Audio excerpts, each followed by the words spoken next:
Picture standing at the base of the Great Pyramid of Giza, staring up at those colossal stone blocks, each one weighing as much as 2 elephants, stacked with impossible precision over 4,500 years ago. How did they do it? No cranes, no modern tools, just sheer human ingenuity and effort. Yet to this day, we still don't have all the answers, and that's just the beginning. Across the globe, hidden in the dust of time, lie secrets of ancient civilizations that defy explanation: vanished cities, cryptic symbols, lost technologies that seem to taunt us with their brilliance. What if these aren't just random puzzles, but clues to a forgotten world more advanced than we ever imagined? From the towering megaliths of Stonehenge to the eerie Nazca lines etched into the Peruvian desert, humanity's past is littered with riddles that refuse to be solved. Think about it, entire languages we still can't decipher, like the haunting script of the Indus Valley or the Voynich Manuscript's bizarre, unreadable pages. Ancient engineers who built earthquake-proof temples in Japan or devised water filtration systems in Sri Lanka, so sophisticated they put modern science to shame. These aren't just historical footnotes, they're gaping holes in our understanding, whispers of knowledge lost to time, and the deeper you dig, the more unsettling it becomes. Why did so many of these cultures vanish without a trace? What were they trying to tell us? That's exactly what we're diving into today. Over the next 30 mysteries, we'll unearth the most jaw-dropping enigmas left behind by the ancients, each one more baffling than the last.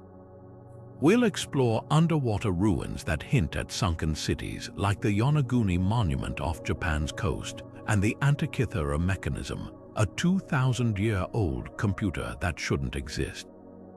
You'll hear about civilizations that predicted eclipses with pinpoint accuracy and carved stone so precisely, not a razor blade can slip between the seams.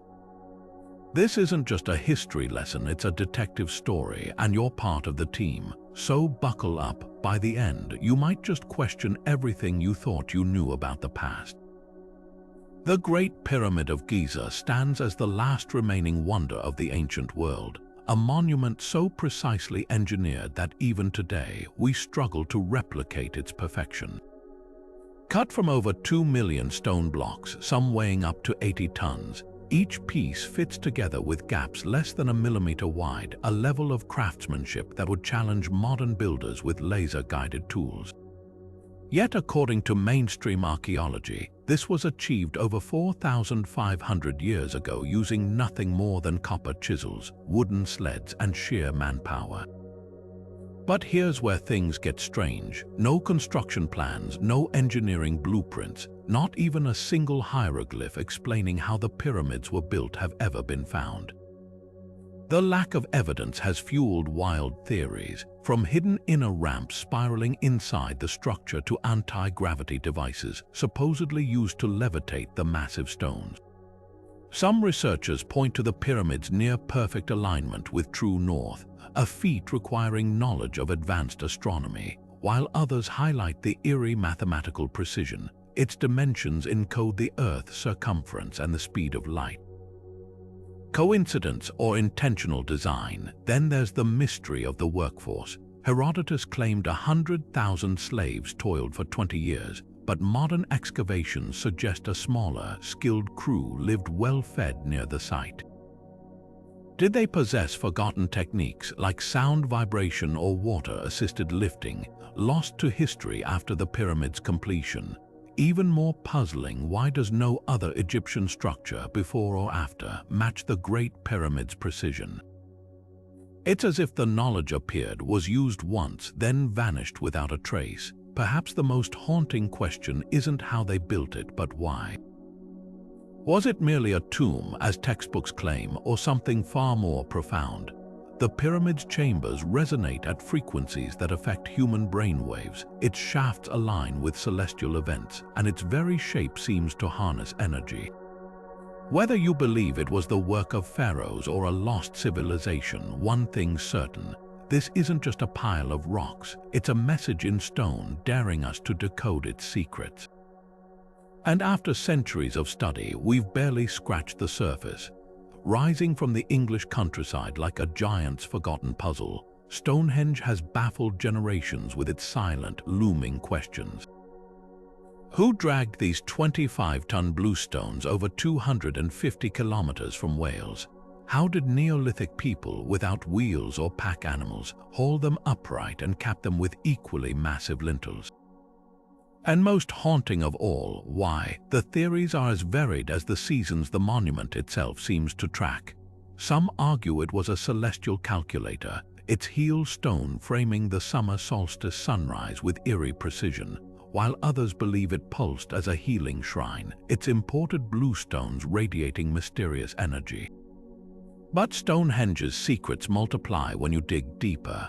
Recent excavations reveal it wasn't built in one grand vision, but evolved over 1,500 years, from a simple earthwork to the stone circle we know today. The earliest phase, around 3000 BCE, included cremation burials, 64 individuals whose ashes whisper of rituals we can scarcely imagine. Later, the famous Sarsen stones arrived, each dragged from 30 kilometers away, their surfaces painstakingly shaped with stone mauls until they locked together like a wooden joinery. The precision is staggering. The lintels curve to follow the circle's contour, and the uprights taper slightly to correct for optical illusion when viewed from below. This wasn't haphazard stackwork, it was geometry in service of something profound. Then there's the sound. Strike one of the bluestones and it rings with a metallic clang, a property unique to these Preseli Hills rocks. Archaeoacoustics researchers suggest the entire site might have been designed to amplify rituals with eerie echoes, turning ceremonies into immersive sonic experiences. Combine that with the fact that over 70 similar stone circles dot Britain, all aligned to lunar or solar events, and a pattern emerges. Stonehenge wasn't alone. It was the crown jewel of a ritual landscape connected by avenues and burial mounds where the living and the dead communed under the path of the sun. But perhaps the most tantalizing clue lies in the bones. Pig teeth excavated from nearby Durrington walls show signs of being fattened for midwinter feasts, evidence of massive gatherings timed to the solstices.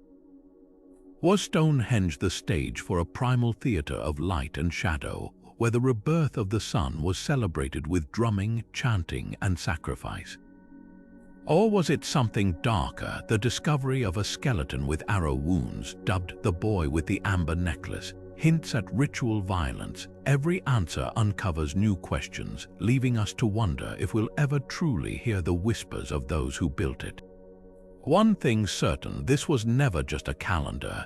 It was a bridge between earth and sky, a machine built not for gears but for the human soul. Deep in the jungles of Central America, the ruins of Tikal and Palenque stand as silent witnesses to one of history's most perplexing vanishing acts. The Maya didn't just fade away, they walked out of their glittering cities at the height of their power, leaving behind towering temples, intricate calendars, and bustling markets frozen in time. By the 9th century CE, metropolises that had thrived for centuries were swallowed by the forest, their staircases cracked by tree roots, their astronomical observatories abandoned mid-calculation. What could make a civilization so advanced, one that mapped the stars with pinpoint accuracy and invented the concept of zero, simply pack up and disappear? Climate records tell part of the story. Sediment cores from nearby lakes reveal a catastrophic megadrought lasting nearly 100 years, a period when rain became as rare as gold. The Maya's intricate reservoirs and canals, engineering marvels that sustained millions, turned to dust. Crop failures would have sparked famine, panic, and a desperate scramble for dwindling resources. But drought alone doesn't explain why some cities fell while others, like Chichen Itza, thrived centuries longer. Warfare seems to fill the gaps. Mass graves show evidence of brutal conflicts, with skulls bearing the marks of execution-style blows. Murals depict kings taken captive, their fingernails ripped out as trophies. The Maya's own glyphs speak of Star Wars, not battles in space, but celestial-named conflicts timed to astronomical events, as if the gods themselves orchestrated the violence. Yet the most haunting clues lie in the artifacts left behind. In the ruins of Kapon, astronomers' tools were found scattered mid-calculation, as if the scholars expected to return any moment. At Dos Pilas, a hastily scribbled glyph warns of darkness coming, eerily echoing the drought data. And then there's the math, their long count calendar, which spun like a cosmic clock, resetting in 2012, a date some feared would bring apocalypse. Did the Maya see their own collapse written in the numbers? Their final monuments don't mention defeat, but a quiet cessation. One king's reign ends with no successor named, as if the very idea of kingship had lost its meaning. Perhaps the truth lies in the layers. The Maya didn't vanish, they transformed. Descendants still weave textiles with ancient symbols and grind corn using time-honored techniques. But the glittering urban experiment, the cosmic ambition that built pyramids aligned to Venus and palaces adorned with rubber-soled ball courts, that chapter closed abruptly, leaving us to wonder, were they victims of circumstance, or did they consciously walk away from a system that no longer served them? The jungle keeps its secrets well. All we know for certain is that the same sky they studied so meticulously still stretches overhead, unchanged, as if waiting for someone to read its message anew. Stretching across nearly 500 square kilometers of Peru's arid desert, the Nazca lines are a gallery of giants, enormous drawings so vast they only make sense from the sky. Hundreds of geometric shapes, spirals, and towering animal figures, some stretching over 300 meters long, were etched into the earth between 200 BCE and 600 CE by removing the dark surface stones to reveal lighter sand beneath. The precision is staggering. Straight lines run for kilometers without deviating, while the hummingbird's curved beak or the spider's delicate legs display an almost surgical accuracy. But here's the puzzle. How did the Nazca culture, without flight or aerial perspective, create designs meant to be seen from above? And more importantly, why? Some researchers argue these geoglyphs were celestial roadmaps, their straight lines aligning with solstice sunrises or constellations like the Pleiades. The monkey, with its coiled tail mirroring the Big Dipper, might have been a star chart carved into the earth. Others propose they were ritual pathways walked by priests during ceremonies to summon rain, a precious commodity in one of the driest places on earth. The hummingbird, a creature tied to water in Andean mythology, could have been an offering to the gods, while the eerie astronaut figure, with its wide eyes and raised hand, fuels speculation about ancient encounters with the unknown. But studying these fragile masterpieces is a race against time. The lines survive only because the Nazca Desert barely sees rain, yet modern threats loom. In 2020, a truck driver plowed through 3 geoglyphs, leaving scars that may never fully heal. Even well-meaning researchers face dilemmas. How do you investigate without disturbing the very thing you're trying to preserve? New technologies like drone mapping and eye analysis have revealed hidden designs, including a crouching cat discovered in 2020 after centuries of obscurity.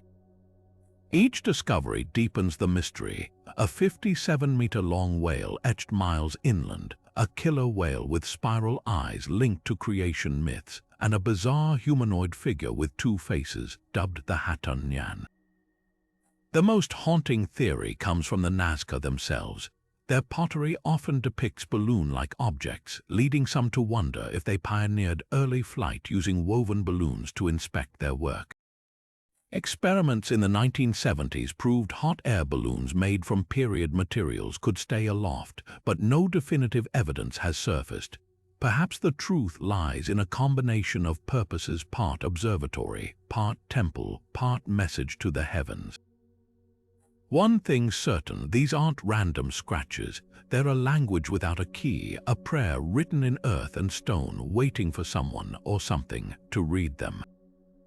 Locked away in Yale University's Voynich Library lies a book so baffling, it's been called the most mysterious manuscript in the world. The Voynich Manuscript, a 200-page tome penned in an unknown script and adorned with surreal botanical drawings, naked women bathing in green liquid, and zodiac symbols no culture recognizes, has defied every attempt at decoding since its discovery in 1912.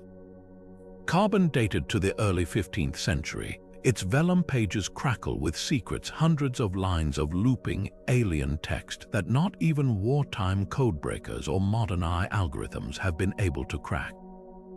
The illustrations only deepen the enigma. Some pages overflow with plants that don't match any known species' leaves like tentacles, roots shaped like human hands.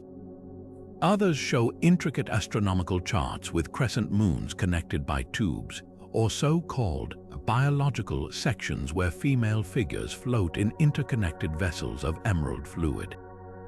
Is this a lost herbal encyclopedia, an alchemist's notebook, or something far stranger? Theories range from the plausible to the fantastical. Some scholars argue it's a coded medical text, possibly by the 16th century herbalist Leonhard Rawolf, while others point to its resemblance to glossolalia, the speaking in tongues of religious ecstatics. More fringe suggestions claim it's an extraterrestrial message or a Renaissance-era hoax, though the latter seems unlikely given the sheer labor involved in its creation. What makes the Voynich uniquely frustrating is its statistical fingerprints. Linguists have analyzed its word repetition, letter frequency, and sentence structure, revealing patterns consistent with a real language, not random gibberish. Words follow Zipf's law, a linguistic principle seen in all human tongues where common words appear frequently while rarer ones taper off. Yet despite over a century of effort, no Rosetta Stone has emerged. Even AI trained on hundreds of languages hits a wall, suggesting the script might be an elaborate cipher or a lone inventor's private language. The manuscript's murky provenance adds another layer. It first surfaces definitively in the court of Rudolph II, the Holy Roman Emperor obsessed with the occult, who reportedly purchased it for 600 gold ducats, an astronomical sum. Later, it vanishes for centuries before resurfacing in an Italian Jesuit library. Marginal notes in faint Latin and a possible German dialect hint at failed attempts to read it even in its own time. Today, the closest thing to a breakthrough came in 2019, when a researcher claimed to identify Old Turkish as the basis for the script, but the theory collapsed under scrutiny. Perhaps the most haunting possibility is that the Voynich isn't meant to be decoded at all. Its curling text and dreamlike imagery might belong to a tradition of blazing books, volumes designed to simulate divine revelation through deliberate obscurity. Like the whisper of a dead language or the last gasp of a lost civilization, it lingers just beyond our grasp, a riddle without an answer, and maybe that's the point. Some doors aren't meant to be opened. Buried under 45 meters of Mediterranean seawater for 2 millennia, the Antikythera Mechanism wasn't just a shipwreck artifact, it was a time capsule of ancient genius. Discovered by sponge divers in 1900 and one near the Greek island of Antikythera, this corroded bronze lump initially seemed unremarkable. But decades later, X-rays revealed the truth. An intricate clockwork of at least 30 interlocking gears, precisely cut to track celestial movements with staggering accuracy. Dated to between 150 and 100 BCE, this palm-sized device didn't just tell time, it predicted eclipses, charted planetary paths, and even marked the dates of Olympic Games. It was, in essence, a 2,000-year-old computer, centuries ahead of anything else from its era. The engineering is nothing short of breathtaking. Tiny teeth on the gears, some just a millimeter wide, calculated the moon's elliptical orbit using a differential gear, a mechanism once thought invented in the 16th century. One dial tracked the Metonic cycle, a 19-year lunar calendar, while another displayed the Saros cycle, predicting eclipses down to the hour. The back plate even included a spiral calendar of Panhellenic games, turning the device into a portable almanac of Greek culture and cosmology.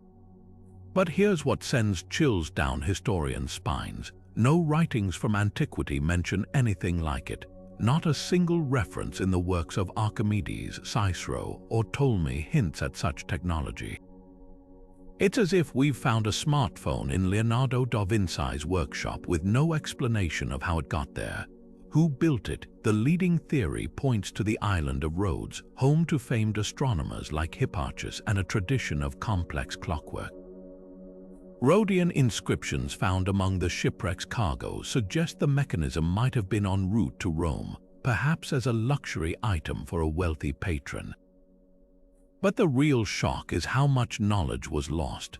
After the Antikythera Mechanism, similar devices don't reappear in Europe until cathedral clocks of the 14th century. What happened in between? Was this a lone masterpiece, or did entire schools of mechanical science vanish in the fires of Alexandria or the collapse of the Roman Empire? Modern reconstructions reveal even more sophistication. The device accounted for the irregular motion of the moon caused by its elliptical orbit, a subtlety only explained mathematically by Kepler in the 17th century. Some researchers argue it might have had pointers for all 5 visible planets, though corrosion has erased the evidence. Even the inscriptions, painstakingly deciphered, include user manuals and warnings about eclipse predictions being uncertain in certain regions. This wasn't just a toy for the elite, it was a working tool blending art, science, and mythology into a single machine. The Antikythera Mechanism forces us to rewrite history. It proves the ancient Greeks didn't just ponder the cosmos, they engineered its rhythms into bronze. In a world without steam power or electricity, they achieved micrometer precision, marrying astronomy to craftsmanship in ways we're only beginning to understand. Perhaps the most humbling thought, if this one device survived, how many others lie undiscovered, their secrets still locked in the deep? 2,500 years ago, Plato wrote of a mighty civilization swallowed by the sea in a single day and night of misfortune, an island empire called Atlantis. He described it in vivid detail, concentric rings of land and water, towering statues of gold, and a people so advanced they tamed elephants and built canals wider than the Nile. Then, in 9600 BCE, according to his timeline, earthquakes and floods erased it forever. Was this just a philosopher's parable about hubris, or could Atlantis have been real? The search for answers has spawned theories wilder than the deep itself. Some scholars point to the volcanic island of Thera, modern-day Santorini, as a likely candidate. Around 1600 BCE, one of history's most catastrophic eruptions shattered the island, triggering tsunamis that devastated nearby Crete and possibly inspiring Plato's tale. Excavations at Akrotiri reveal a sophisticated Bronze Age city frozen in ash, with multi-story buildings, advanced drainage systems, and vibrant frescoes echoes of Atlantis's grandeur. But here's the catch: Thera's destruction predates Plato's timeline by thousands of years. Did Egyptian priests, his alleged source, exaggerate the date? Or was Atlantis always meant as allegory, a warning about the fragility of power? Other theories cast nets even wider. Off the coast of Spain, satellite images show strange circular formations near the Doñana National Park, potential remnants of concentric rings. In the Bahamas, underwater roads nearby fuel speculation about submerged ruins, though geologists argue they're natural beach rock.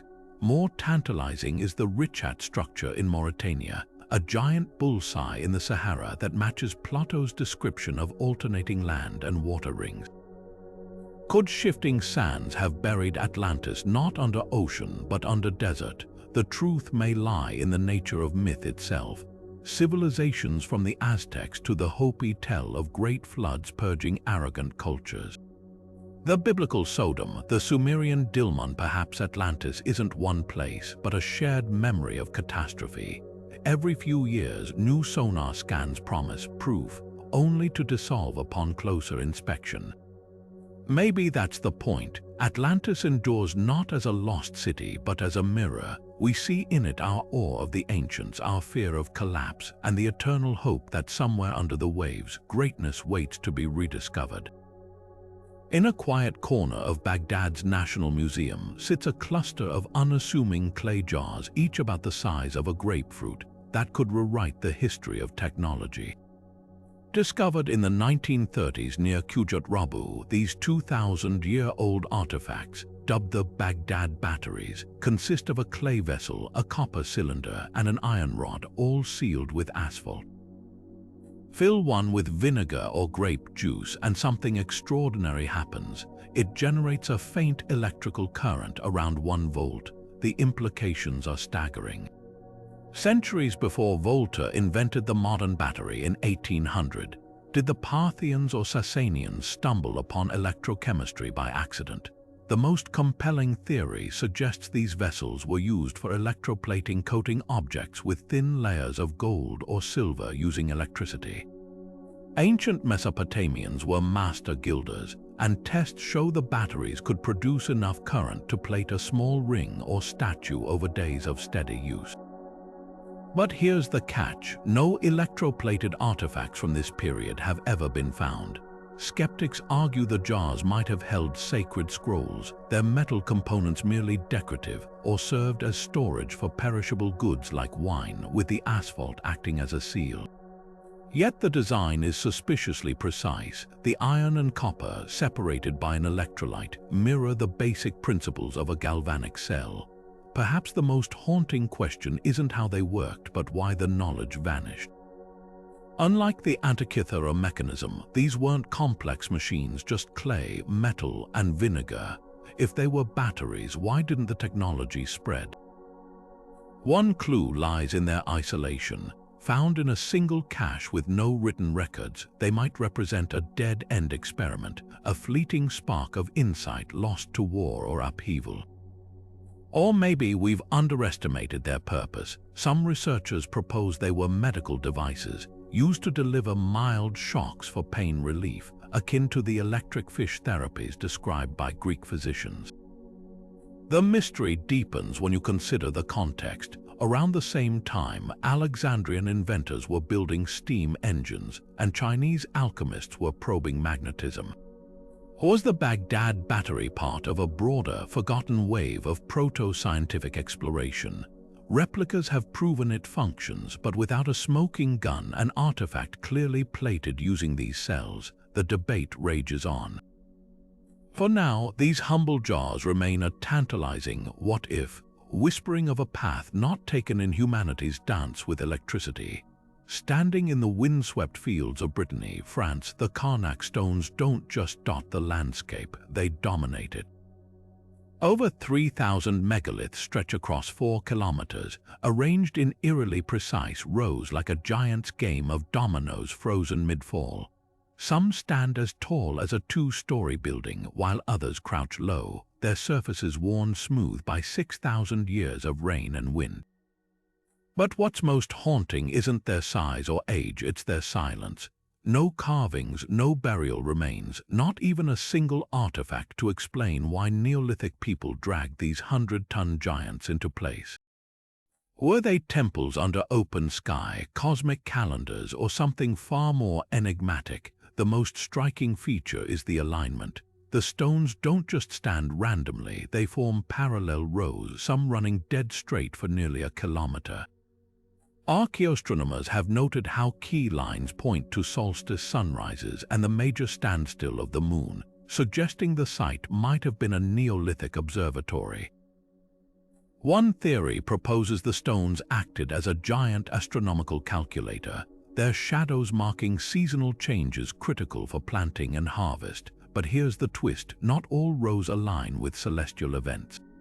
Some veer off at odd angles, as if mapping something beyond the stars' underground waterways perhaps, or ley lines pulsing with telluric energy.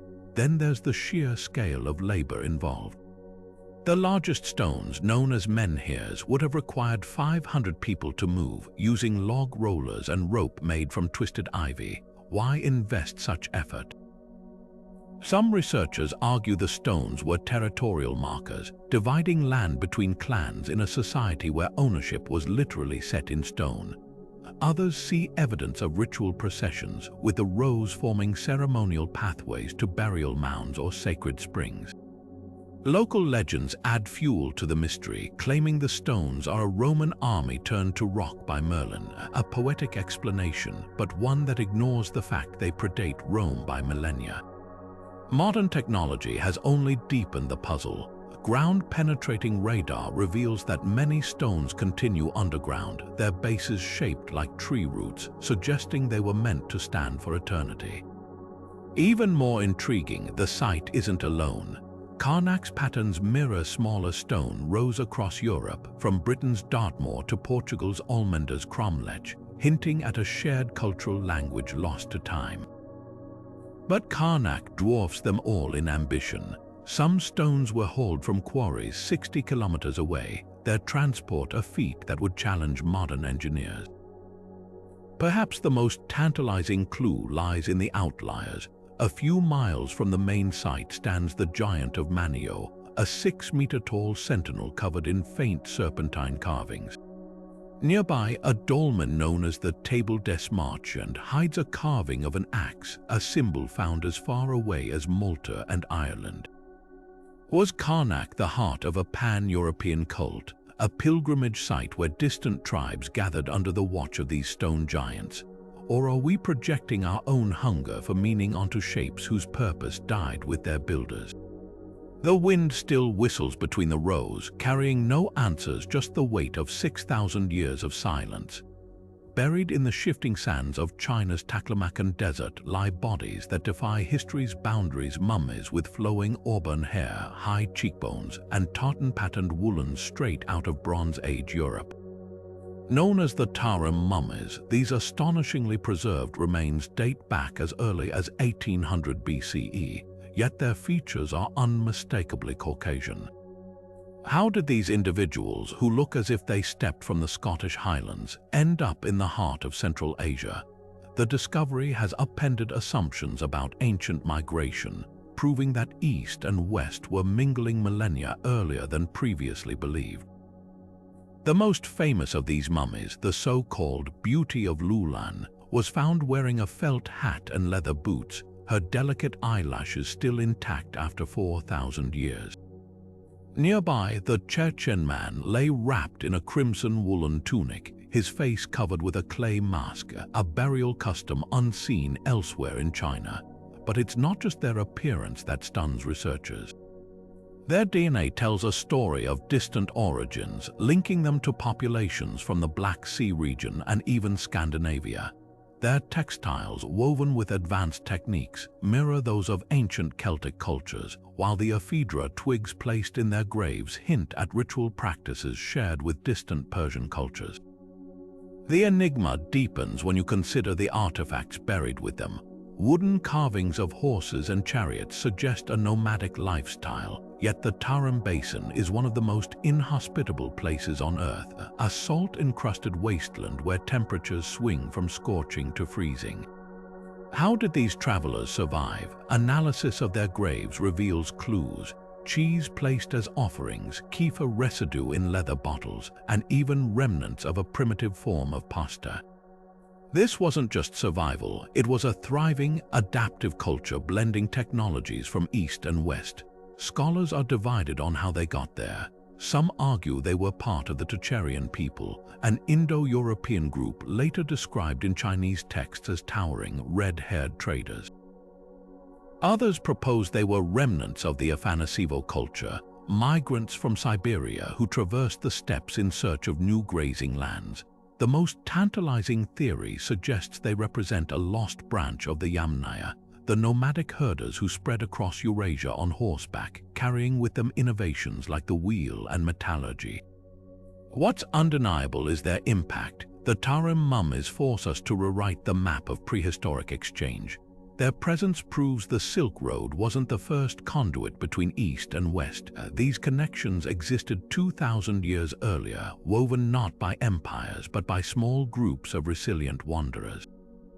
The real question isn't just who they were, but how many other forgotten threads of human movement lie buried beneath the sand, waiting to unravel our neat historical narratives. Their silent, sun-baked faces seem to whisper, the past was never as simple as we thought. Dotting the rugged landscapes of northern Laos like forgotten relics of a giant's pantry, the Plain of Jars remains one of archaeology's most haunting enigmas. Thousands of massive stone vessels, some as tall as 3 meters and weighing several tons, stand clustered across dozens of sites, their hollow interiors gaping skyward. Carved from sandstone and granite with astonishing precision, these jars date back over 2,000 years to Southeast Asia's Iron Age, yet no one knows for certain who crafted them or why. Were they burial urns for ancient chieftains, grain stores for a vanished civilization, or something far more cryptic? The most widely accepted theory ties the jars to mortuary practices. Excavations reveal human remains, ceramic grave goods, and bone fragments buried near or inside some jars, suggesting they might have served as tombs where bodies were left to decompose before secondary burial, a tradition still practiced by some local cultures today. But inconsistencies lurk beneath the surface. Few jars contain intact skeletons, and many sites show no evidence of burials at all. Alternative explanations propose they held rainwater for caravan travelers along ancient trade routes or fermented rice wine for communal feasts. One jar even yielded a cache of iron tools, hinting at a utilitarian purpose lost to time. Studying these silent sentinels comes with deadly risks. During the Vietnam War, the region became one of the most heavily bombed areas in history, leaving millions of unexploded ordnances scattered just beneath the soil. Less than 10% of known jar sites have been safely cleared for research, leaving archaeologists to rely on remote sensing and survivor testimonies. Local legends add layers of mystery, speaking of an ancient race of giants who brewed rice liquor in the jars to celebrate a hard-won victory. Some jars bear faint carvings of human figures or circular symbols, tantalizing clues that might unlock their origins if only we could decipher them. The jar's construction deepens the puzzle. Quarries have been identified miles away, meaning these multi-ton vessels were hauled uphill through dense jungle without wheels or pack animals. Their distribution follows no obvious pattern. Some stand alone, while others cluster in groups of hundreds, arranged with no clear alignment to celestial or geographical markers. Recent discoveries of similar, smaller jars in India's Assam region hint at a cultural connection spanning the Mekong, but without written records, the thread remains frayed. Perhaps the most haunting aspect isn't the jars themselves, but the silence surrounding them. Unlike Egypt's pyramids or Stonehenge, these aren't monuments to glory or cosmic order, just humble, weathered pots on a forgotten plain. Were they meant to last millennia, or did their makers assume time would swallow them? As demining teams painstakingly clear more sites, each new jar whispers the same unanswered question: what vanished world were these vessels meant to hold? In the vaults of Istanbul's Topkapi Palace sits a sheepskin parchment that shouldn't exist, the Piri Reis map of 1513. Drafted by Ottoman admiral and cartographer Piri Reis, this fragment shows the Atlantic's western coasts with eerie precision, from the Amazon's curve to the jagged tips of the Andes. But what chills historians is the landmass at the bottom, a jagged coastline labeled Antarctica, nearly 300 years before the frozen continent was officially discovered. Even more baffling, the land is drawn without ice, matching modern subglacial surveys of Queen Maud Land with uncanny accuracy. How could a 16th century sailor chart a continent buried under kilometers of ice for millennia? The map's own annotations offer clues and deepen the enigma. Piri Reis wrote that he compiled it from 20 older sources, including Arab geographers and the maps of Columbus, suggesting he tapped into a wellspring of lost knowledge.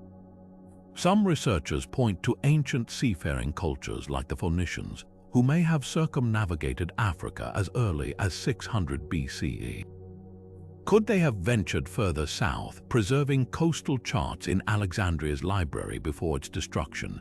Others propose medieval Arab traders who mastered celestial navigation and sailed as far as Mozambique, close enough to catch rumors of a southern land. But even these theories stumble on Antarctica's ice cap, which formed over 35 million years ago. Unless these ancient mariners had technology to peer beneath glaciers, the map's accuracy defies explanation. Skeptics argue the landmass isn't Antarctica at all, but a distorted South America or a cartographer's guesswork. They note the map's glaring omissions: no Pacific Ocean, misplaced islands, and attribute its accuracy to coincidence. Yet the coastline's match to subglacial topography is hard to dismiss. Modern sonar mapping reveals bays and ridges under Antarctica's ice that align shockingly well with Peary Rise's outlines, like the fingernail-shaped indentation of Palmer Land. Even the orientation fits. The map uses a sophisticated equidistant projection centered on Cairo, a technique thought developed centuries later, the most haunting possibility. The map preserves fragments of knowledge from a pre-Ice Age civilization. Plato's Atlantis legends speak of seafaring cultures swallowed by rising seas 12,000 years ago. Could their navigators have charted Antarctica during a brief warm period when its coasts were exposed? It's a fringe theory, but the map's own creator seemed to sense its strangeness. In the margins, Peary Rise scribed a warning: "No one in this age has a map like this." He might have been right. Whether a miraculous synthesis of lost charts or an impossible glimpse beneath the ice, the Peary Rise map remains a riddle wrapped in sheepskin, one that whispers of worlds we've forgotten. High above the city of Cusco, the colossal zigzagging walls of Sacsayhuaman stand as a testament to Incan engineering genius and one of history's most enduring stonecraft mysteries. Built in the 15th century, this fortress complex boasts limestone blocks so precisely cut, you can't slip a razor blade between them. Some weigh over 100 tons, yet they fit together like pieces of a three-dimensional puzzle, locked without a single drop of mortar. The perfection is so exact, it's as if the stones were melted and poured into place. But how did the Inca, without iron tools or the wheel, achieve such impossible precision? The most baffling feature is the irregularly shaped stones. Unlike Egypt's uniform pyramid blocks, Sacsayhuaman's walls are a mosaic of polygons, each with up to 12 perfectly angled sides. Modern laser scans reveal that the contact surfaces between stones have slight convexities, tiny, intentional bulges that create seismic resistance, allowing the walls to withstand centuries of earthquakes.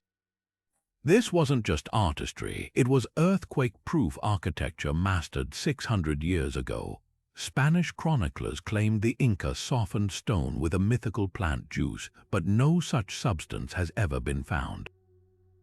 Others suggest they used bronze tools and sand abrasion, yet experiments show this method would take decades for a single block. Then there's the transportation mystery. The quarries lay 20 kilometers away across rugged terrain. Without draft animals or wheels, how were these megaliths moved? Inca legends speak of stones walking with the help of spirits, while archaeologists propose log rollers and ramps, though no evidence of such infrastructure survives. Even more perplexing is the lack of trial and error marks. Unlike other ancient sites where abandoned blocks show carving attempts, Sacsayhuaman stones appear perfectly shaped on the first try, as if the builders worked from an invisible blueprint. Theories range from the plausible to the extraordinary. Some researchers propose the Inca used plaster molds to measure each stone's fit before final placement, a technique seen in later colonial churches. Fringe theories suggest sonic levitation or lost technologies, pointing to similar precision at Pumapunku and Ollantaytambo. But perhaps the most compelling clue lies in the Incas' own worldview. To them, stone was alive, a sacred entity that could communicate. Master stonemasons, called Kolla, were considered mediators between worlds, tapping into the rock's memory to find its ideal shape. Was Sacsayhuaman built not just with tools, but with a forgotten philosophy of harmony between human and earth? Today, the walls loom as both a marvel and a challenge. Every precisely beveled edge whispers the same unanswerable question: how much did the Inca truly know, and why did that knowledge vanish so completely? In a world obsessed with progress, Sacsayhuaman stands as a humbling reminder. Some secrets aren't meant to be cracked, only wondered at. Among the fragile parchment scrolls discovered near the Dead Sea in 1947, one stands apart, not for its religious texts but for what it promises: 64 hiding places brimming with unimaginable wealth. Known as the Copper Scroll, this 2,000-year-old document lists vast quantities of gold, silver, and precious artifacts, all buried in secret locations across ancient Judea. Unlike its companion scrolls written on perishable animal skin, this one was etched onto thin sheets of copper, as if the authors wanted these directions to outlast time itself. The instructions are startlingly specific measurements in cubits, landmarks like the Salt Pit and the Fortress of the Valley, even exact weights of treasure down to the talent. Yet despite centuries of hunting, not a single hoard has been recovered. Why does this map to fortune remain unfulfilled? The scroll's origins only deepen the intrigue. Most Dead Sea Scrolls are linked to the Essenes, a Jewish sect that lived in the nearby Qumran settlement, but the Copper Scroll's language differs dramatically. Its Hebrew is rougher, more colloquial, laced with Greek letters and spelling errors, as if written by someone outside the scholarly elite. The treasures it describes are staggering: over 4,600 talents of silver and nearly 1,300 talents of gold, an estimated $2.5 billion in today's value. Some entries mention ritual objects like incense shovels and priestly vestments, hinting at loot from the Second Temple before its destruction in 70 CE. Could this be a record of hidden temple treasures squirreled away before the Roman sack of Jerusalem? Modern searches have followed the scroll's clues to the letter, only to hit dead ends. Expeditions have scoured caves near Jericho, dug beneath Jerusalem's old city walls, and even scanned the Qumran Plateau with ground-penetrating radar. In 1962, one team drilled into a cave floor where the scroll described silver buried 3 cubits deep, finding nothing but empty chambers. Some scholars argue the metals were looted long ago, perhaps by Roman soldiers or local rebels. Others propose the treasures never existed, that the scroll was a symbolic inventory or a test of faith. But why go to the expense of engraving copper for a fiction? The most tantalizing theory involves deliberate misdirection. The scroll's directions seem to loop back on themselves, with some locations described as under the stairs or in the gutter, almost like a riddle. Could the authors have encrypted the true locations to keep them safe from invaders? A few researchers point to anomalies in the measurements, suggesting they might align with constellations or sacred geometry when plotted on a map. Even the choice of copper raises questions. Was it meant to endure or to conduct some unknown energy, as hinted in esoteric temple traditions? Today, the Copper Scroll sits in a Jordanian museum, its secrets still locked behind oxidation and time. Perhaps the real treasure isn't gold, but the mystery itself, a 2-millennia-old game of hide and seek that challenges our assumptions about history, wealth, and what people choose to preserve. Every chip of patina that falls away whispers the same taunt. The answers are out there, waiting for someone to read between the lines. Hidden beneath the rice fields and rolling hills of Zhejiang Province, China, lies an underground labyrinth that defies both time and logic, the Longyu Caves. Discovered by accident in 1992 when a curious villager drained a local pond, these hand-carved caverns stretch across 30,000 square meters, with some chambers towering over 30 meters high. Every surface walls, ceilings, even massive supporting pillars bears the unmistakable marks of chisels, yet not a single historical record, tool fragment, or even folk legend explains who built them or why. The scale is staggering. Archaeologists estimate over 1 million cubic meters of stone were removed, enough rubble to fill 2,000 Olympic swimming pools. Who orchestrated this colossal underground project, and how did their work vanish from memory? The craftsmanship borders on supernatural. Each cave follows the same precise blueprint: steep descending entrances leading to expansive halls with sloped ceilings, all meticulously carved with uniform parallel grooves that ripple across the rock like frozen waves. The chisel marks suggest a systematic, almost industrial approach, yet radiocarbon dating places the cave's creation between 500 and 2,000 years ago, an era when Chinese historians documented everything from tax records to poetry. Why would such a monumental effort go unmentioned? Some researchers propose they were imperial quarries, hollowed out to build nearby cities, but the intricate designs and lack of tool debris contradict this. Others point to the acoustics certain chambers amplify whispers with eerie clarity, hinting at possible ritual use. Then there's the engineering enigma. The caves align along a near-perfect north-south axis, their walls angled at exactly 60 degrees to distribute weight and prevent collapse. Modern engineers confirm this design would require advanced knowledge of structural physics, yet the builders left no blueprints or mathematical treatises. Even more perplexing is the lighting problem. With no soot stains from torches, how did workers see in the pitch black? Bronze mirrors might have reflected sunlight deep inside, but no remnants have been found. The absence of any artifacts is deafening. No pottery shards, no inscriptions, not even a single misplaced tool. It's as if the caves were scrubbed clean of identity before being abandoned. Local legends offer cryptic clues. One tale speaks of a mythical emperor who commanded dragons to carve the caves as a refuge, while another describes them as the work of exiled artisans who vanished into the earth. The most haunting theory ties them to the ancient Yu people, a seafaring culture known for subterranean rituals. Could the caves have been a ceremonial nexus, their true purpose erased when the Yu were assimilated into Han China? Or were they something more practical, a hidden granary, a secret military base, or even an underground Silk Road storage hub?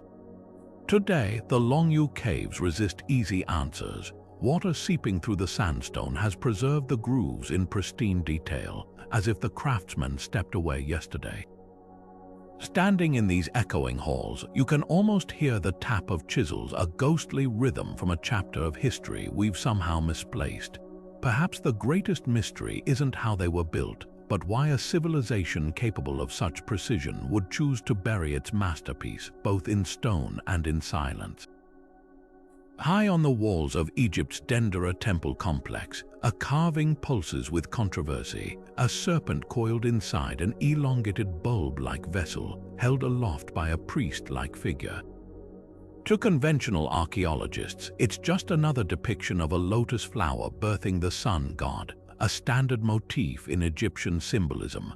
But to fringe researchers, this is the Dendera light, a 2,000-year-old blueprint for electric illumination, proof that the pharaohs harnessed currents millennia before Volta or Edison.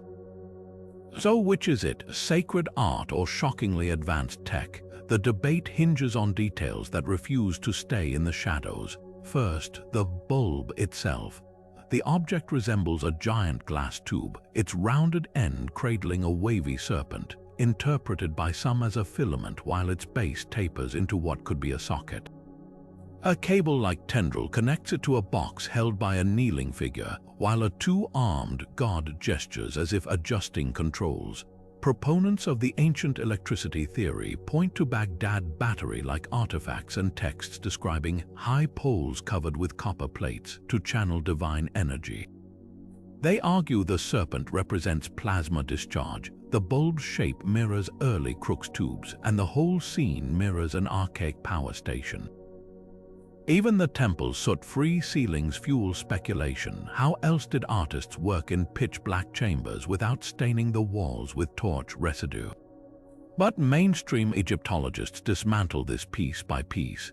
The bulb, they argue, is a jade pillar wrapped with a snake, symbolizing Osiris's resurrection and the cyclical rebirth of light. The cable matches known artistic conventions for lotus stems, while the box resembles a ceremonial perfume burner. As for the soot, Dendra's walls were cleaned in modern times, erasing centuries of lamp black, hardly proof of fluorescent panels. The biggest hole in the electricity theory, no physical remnants. Where are the wires, the generators, the glass shards from these alleged bulbs? Yet mysteries linger. Why does the carving appear in a secluded crypt far from public view? Why do later Coptic texts describe light without fire in pharaonic rites? And most intriguingly, why does the serpent's stance mirror the Faraday dark space, an electrical phenomenon unknown until the 19th century? Whether sacred metaphor or lost science, the Dendra relief challenges our assumptions. Perhaps it's both, a spiritual concept expressed through imagery that, by sheer coincidence, mirrors technology yet to come. Or perhaps, in the flicker between myth and metal, the ancients left us a puzzle with no switch to flip for easy answers. Beneath the crystal waters off Japan's Yonaguni Island lies a site that shouldn't exist, a sprawling, terraced structure of sharp right angles and perfect steps, its sandstone walls plunging 25 meters to the ocean floor. Discovered in 1986 by a diver searching for hammerhead sharks, the Yonaguni monument resembles a sunken temple complex, complete with platforms, corridors, and what looks like a carved stage or altar.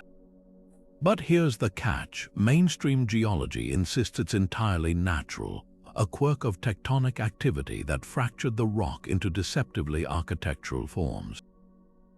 So who's right? The answer might rewrite the history of the Pacific. The formations are undeniably uncanny. Towering pillars stand like sentinels around a central plaza, while a massive triangular monolith nicknamed the Turtle overlooks the site with eerie symmetry. Parallel grooves run along the wall's lines so straight and evenly spaced they look like tool marks. Most striking is the main terrace, a 5-meter-high platform with near-perfect 90-degree corners and steps ascending at uniform intervals.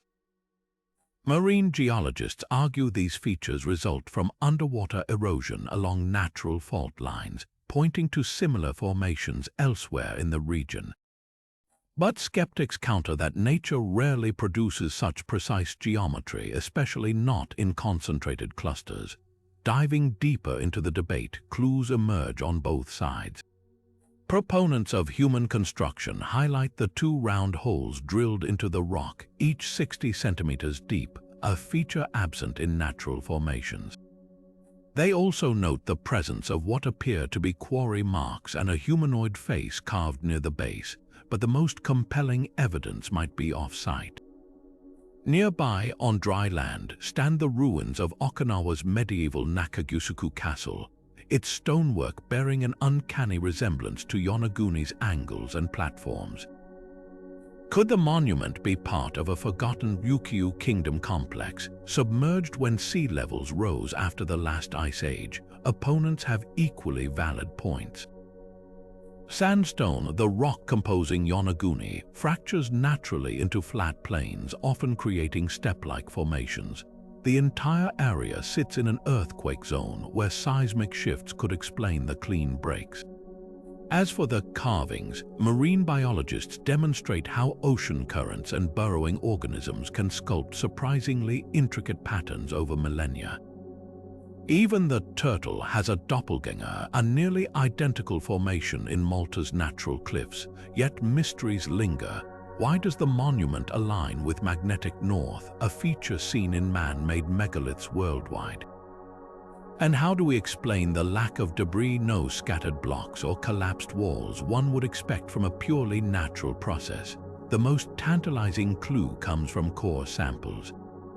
Layers of sediment suggest the structure was above water until at least 8,000 years ago, placing its potential construction in the same era as Göbekli Tepe, another site rewriting our timeline of human achievement. Whether a masterpiece of nature or a relic of prehistory, Yonaguni forces us to confront a haunting possibility. Beneath the waves, hidden by millennia of rising seas, could lie the drowned cities of civilizations we've forgotten. Every current-swept corridor and shadowy step seems to whisper the same question: how much of our past is still waiting to surface? Tucked away in the rolling hills of southeastern Turkey, Göbekli Tepe doesn't just rewrite history, it tears up the entire timeline and starts fresh. Dating back nearly 12,000 years, this sprawling complex of carved pillars and circular enclosures predates Stonehenge by 6 millennia and the Egyptian pyramids by 7. The real shock: it was built by hunter-gatherers, or at least that's what we've always assumed. Because here's the twist: Göbekli Tepe's existence flips the traditional narrative of human progress on its head. Conventional wisdom says agriculture came first, allowing settlements and surplus labor to build monuments. But Göbekli Tepe stands as proof that the opposite might be true. Massive communal projects like this could have been the catalyst for civilization itself. The sophistication of the site is staggering. Dozens of T-shaped limestone pillars, some weighing over 16 tons, rise from the earth like ancient sentinels. Many are carved with intricate reliefs of animals: scorpions, foxes, and lions frozen mid-prowl, their details so sharp they seem to breathe. The layout is deliberate, with concentric rings of pillars forming ritual spaces that align with celestial events. Archaeologists found no evidence of permanent dwellings nearby, suggesting nomadic groups traveled great distances to gather here, leaving behind a temple but no town. This wasn't just a place to live, it was a place to worship, to unite, and perhaps to ignite the spark of organized society. But the deepest mystery isn't how they built it, it's why they buried it. Around 8000 BCE, someone meticulously filled in the entire complex with rubble, preserving it like a time capsule. Was it a sacred act, a way to retire the site without desecration? Or was there something darker at play? Some researchers speculate that a shifting belief system forced the destruction of old symbols, while others propose practical reasons, like protecting the site from invaders or natural disasters. The most haunting theory suggests the builders knew their world was changing, that agriculture's dawn would erase their nomadic way of life, and entombed Göbekli Tepe as a farewell to the old order. The implications ripple far beyond archaeology. If hunter-gatherers could organize labor on this scale without kings or bureaucracies, everything we thought we knew about social evolution crumbles. Perhaps religion, not farming, was the glue that first bound humans together. Or maybe Göbekli Tepe was an anomaly, a flash of brilliance in a world still waking up to its own potential. What's certain is that this site defies easy answers. Every carved serpent, every buried pillar whispers the same unsettling question: how many other chapters of our story are still hidden under the earth, waiting to append the narrative we take for granted? Modern tools are slowly peeling back the layers. Ground-penetrating radar reveals at least 20 more circles still unexcavated, hinting at a complex far larger than imagined. Meanwhile, genetic studies of ancient wheat suggest the very first domesticated strains originated just 30 miles away, as if Göbekli Tepe's spiritual energy somehow seeped into the soil, urging wild grasses to bend to human will. Whether temple, observatory, or something beyond our modern categories, one truth remains: this place was never meant to be forgotten. The careful burial wasn't an ending, it was an invitation, a challenge cast across 12,000 years, daring us to rethink what it means to be civilized. Isolated in the vast expanse of the Pacific, Easter Island's Moai stand as silent witnesses to one of history's most perplexing feats and tragedies. These towering stone figures, some weighing over 80 tons and reaching heights of 10 meters, dot the island's coastline with their hollow-eyed gazes, their backs eternally turned to the sea. Carved from compressed volcanic ash at the Rano-Raraku quarry, each statue was painstakingly chiseled with stone tools. then transported kilometers across rugged terrain to ceremonial platforms called ahu. But how? The Rapa Nui people had no wheels, no draft animals, not even metal tools. Yet between the 13th and 16th centuries, they moved nearly 900 of these colossal figures, a logistical puzzle that's baffled researchers for generations. Theories about their transportation read like a chronicle of human ingenuity and debate. Early explorers imagined the Moai were dragged on wooden sledges, an idea supported by the island's oral traditions of the statues walking to their platforms. Experiments in the 1980s demonstrated that teams could rock a replica Moai side to side, walking it forward with ropes, a method that aligns with the statue's forward-leaning design. But more recent studies suggest another possibility. The island's ancient roads, littered with broken Moai, slope upward from the quarry, hinting that the statues might have been transported upright, guided by a system of ropes and pivots.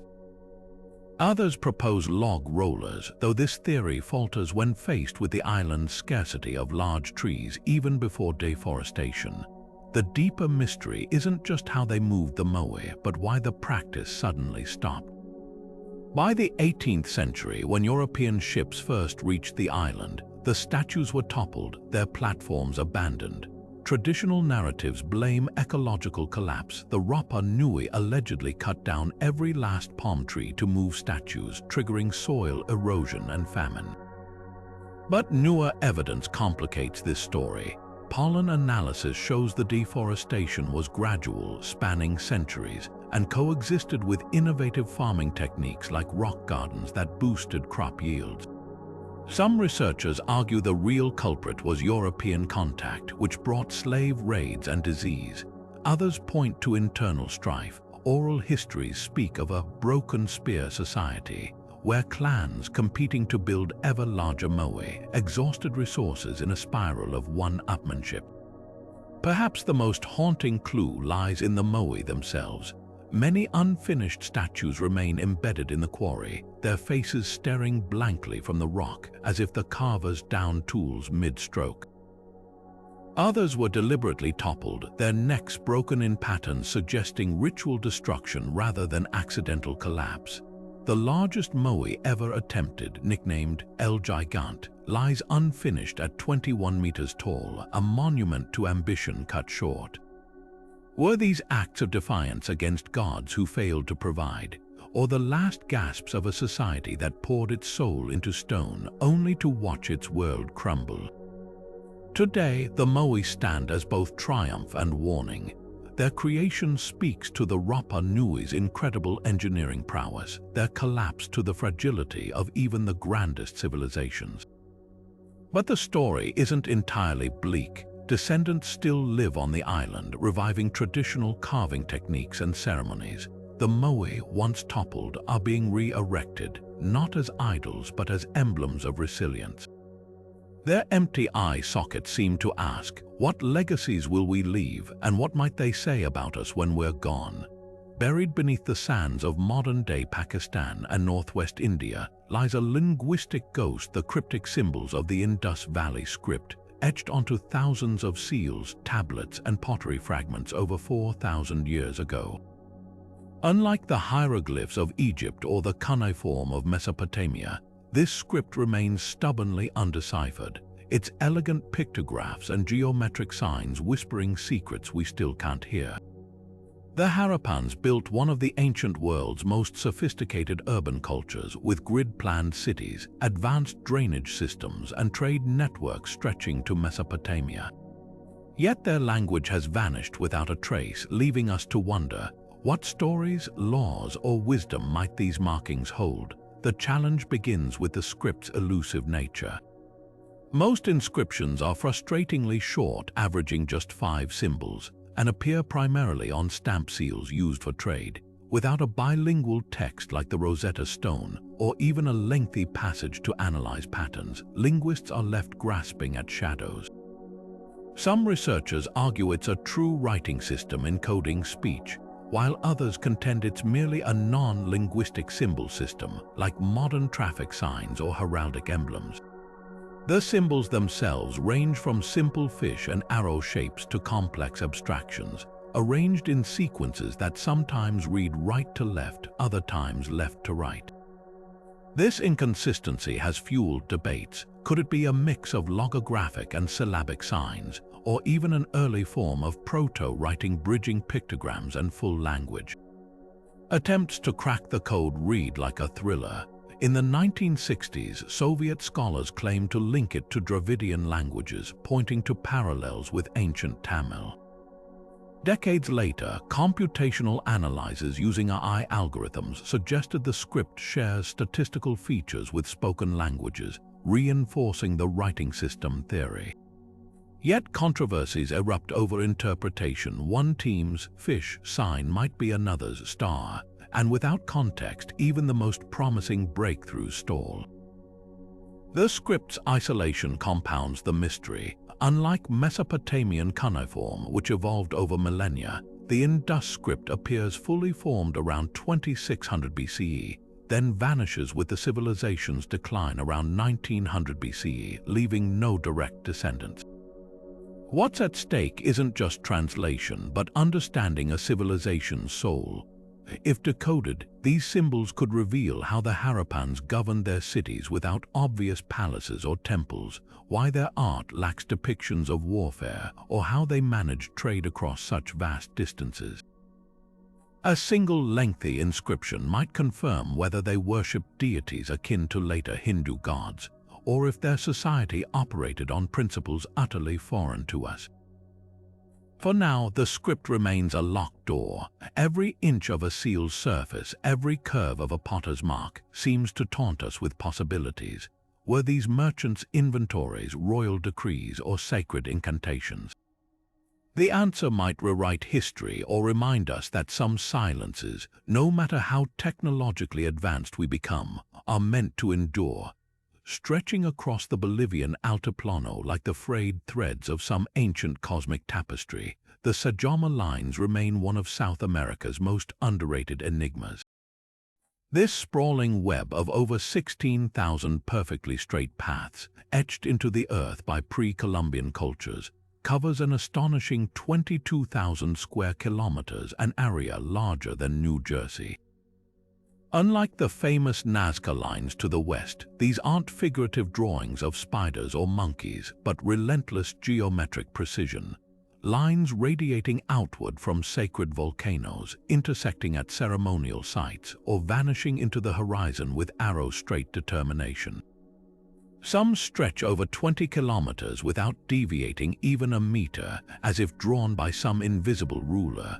Who crafted this colossal cartographic puzzle, and what drove them to transform an entire landscape into a labyrinth of purpose? Theories about their function weave together practicality and spirituality. One compelling idea suggests they were pilgrimage routes, guiding travelers between sacred peaks like Sajama Mountain, the tallest in Bolivia, and the volcanic twin Pomerape. Along these paths, archaeologists find Apashita's small stone cairns left as offerings by pilgrims, hinting at centuries of devotional journeys. Others propose the lines served as astronomical markers, their alignments pointing to solstice sunrises or the heliacal rising of the Pleiades, critical for agricultural cycles in this harsh, high-altitude desert. But the most haunting possibility, they might have been spiritual highways, channels for the living to commune with mountain gods or ancestors through ritual movement, transforming the act of walking into a form of prayer. Comparing Sajama to Nazca reveals striking contrasts. While Nazca's glyphs were meant to be seen from above, possibly by deities in the sky, Sajama's lines demand ground-level participation, their power felt through physical traversal. Nazca's creations used dark desert pavement scraped away to reveal lighter earth, while Sajama's builders cleared lighter vegetation to expose darker soil beneath, creating negative space pathways. Yet both cultures, separated by hundreds of kilometers and centuries, shared an obsession with transforming their terrain into a canvas of meaning. Modern technology has uncovered even deeper layers. Satellite imagery reveals the lines often connect ancient Cholpa's funerary towers where Aymara ancestors were laid to rest, suggesting a link between the pathways and rites of the dead. Some paths align with underground water sources, implying they might have doubled as pragmatic guides to life-sustaining aquifers in this parched land. But the most tantalizing clue comes from the lines themselves. Unlike Nazca, where designs cluster in specific zones, Sajoma's web blankets the entire region, as if the landscape itself was sacred, every inch imbued with intention. Today, the lines face silent threats. Climate change dries the soil, making the paths fainter, while mining and unregulated tourism scar their pristine geometry. Local Aymara communities still revere the area, blending Catholic and ancestral beliefs in rituals that echo the line's ancient purpose. Perhaps that's the real secret of Sajoma. These aren't relics, but living traditions, their true significance guarded not in textbooks, but in the footsteps of those who still walk them under the watchful eyes of snow-capped Apus. The earth remembers what we've forgotten, if only we'd learned to read its lines. High in the remote Bayan Karaula Mountains bordering China and Tibet, a discovery in 1938 has fueled debates between archaeologists and UFO enthusiasts for decades. The Dropa stones.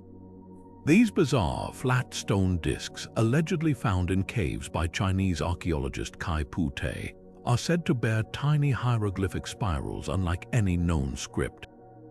According to sensational claims, when translated, the inscriptions tell a chilling story. 12,000 years ago, a crashed alien spacecraft left survivors stranded on Earth, the Dropa people, who eventually integrated with local tribes. But here's where fact and science fiction collide. Mainstream archaeology dismisses the discs as little more than Neolithic ceremonial objects or hoaxes, pointing to a trail of vanished evidence and questionable provenance. The details sound ripped from a sci-fi novel. Reports describe 716 discs, each roughly 30 centimeters in diameter with a hole in the center, resembling stone versions of vinyl records. Their surfaces allegedly featured microscopic grooves that, when magnified, revealed a language of pictographs documenting the Dropa's interstellar journey. In the 1960s, Russian scientist Dr. Vyacheslav Sazev claimed to have analyzed the stones, detecting unusual metal content and high cobalt levels suggesting possible artificial origins. But here's the catch: no major institution has ever examined the stones firsthand. The original discs vanished during China's political upheavals, leaving only sketches and disputed translations. Skeptics argue the entire story might be a Cold War-era myth, stitched together from mistranslations and wishful thinking. Adding fuel to the fire are the Dropa people themselves. Locals in the Bayan Karaula region have long told tales of small, frail ancestors with yellowish skin and large eyes, features some ufologists latched onto as evidence of extraterrestrial lineage. Genetic studies of the area's inhabitants show no anomalies, yet the legend persists. Even more intriguing are the cave walls where the discs were supposedly found, which do contain ancient rock art of figures with round helmets, often cited as spacesuits by believers. Archaeologists counter that these are stylized shamanic depictions common in nomadic cultures. The debate boils down to evidence or the lack of it. Without physical discs to test, the story relies on decades-old accounts from figures like German journalist Reinhard Wegemann, who allegedly interviewed Kai Pu-te but left no verifiable records. Mainstream scholars classify the Dropa stones alongside other, out-of-place artifacts, objects that, if authentic, would rewrite history, but whose origins are too murky to take seriously. Yet the tale endures partly because it taps into universal questions. Are we alone? Could ancient cultures have encountered visitors from the stars? For now, the Dropa stones remain trapped between skepticism and legend.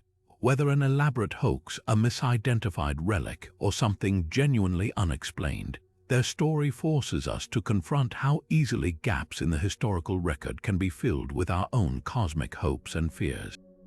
Until those lost discs resurface, if they ever existed at all, the truth, like the Dropa themselves, might just be stranded in the mountains of speculation. Deep in the steamy jungles of Mexico's Gulf Coast, 17 stone giants stare eternally across the centuries. Their broad, flattened noses, thick lips, and unmistakably human expressions carved with such lifelike precision they seem to breathe. These are the Olmec colossal heads, each one a towering masterpiece of basalt sculpture, weighing up to 50 tons and standing as tall as 3 meters. But here's the twist. These heads, dating back to around 900 BCE, predate the Maya and Aztec civilizations by centuries, and their striking features have ignited debates that ripple through archaeology, history, and even conspiracy theories. Were the Olmecs connected to Africa? How did they move these monolithic portraits without wheels or beasts of burden?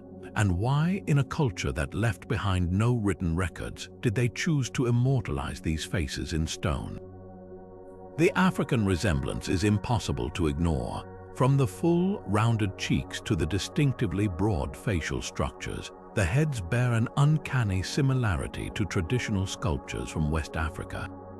Some researchers point to this as evidence of transoceanic contact long before Columbus, suggesting African sailors might have reached the Americas millennia earlier. Others, like mainstream archaeologists, argue these features simply reflect the diversity of indigenous Mesoamerican populations, perhaps even depicting Olmec rulers or ball players wearing protective helmets. The truth might lie in the stone itself. Chemical analysis traces the basalt to the Tuxtla Mountains, over 80 kilometers away from the Olmec heartland of La Venta and San Lorenzo.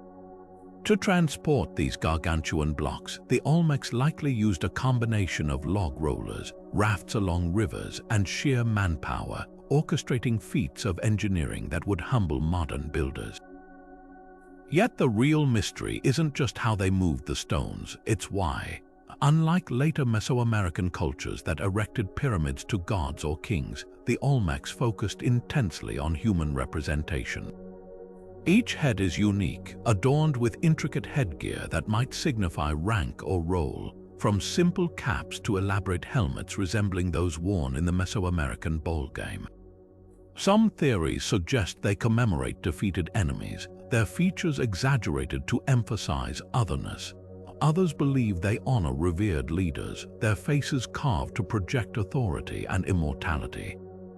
The most intriguing clue: many heads were deliberately buried or mutilated, possibly as part of ritual deaths. When a ruler passed away, their stone likeness retired to the earth alongside them.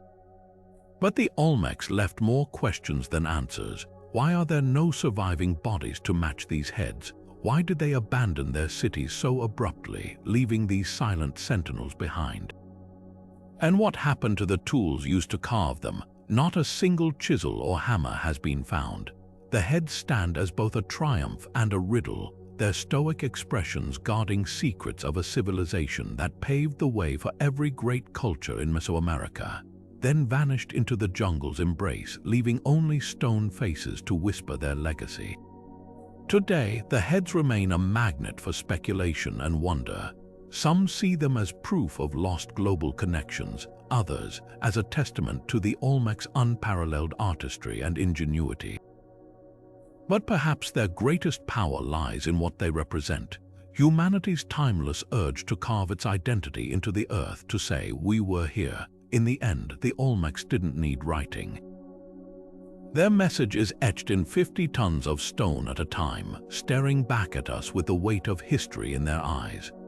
While the Baghdad Battery's potential as an ancient power source captures imaginations, alternative theories paint an equally intriguing picture, one where these vessels served purposes far removed from electricity.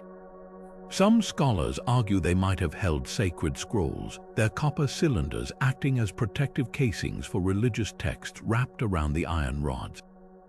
In Zoroastrian traditions, metals were considered ritually pure, and sealing holy words within them could symbolize eternal preservation. The asphalt sealant would have shielded delicate parchment from humidity, turning each jar into a time capsule of faith rather than a chemical cell. Yet excavations reveal no trace of organic material inside the jars, leaving this theory resting on circumstantial parallels rather than hard evidence.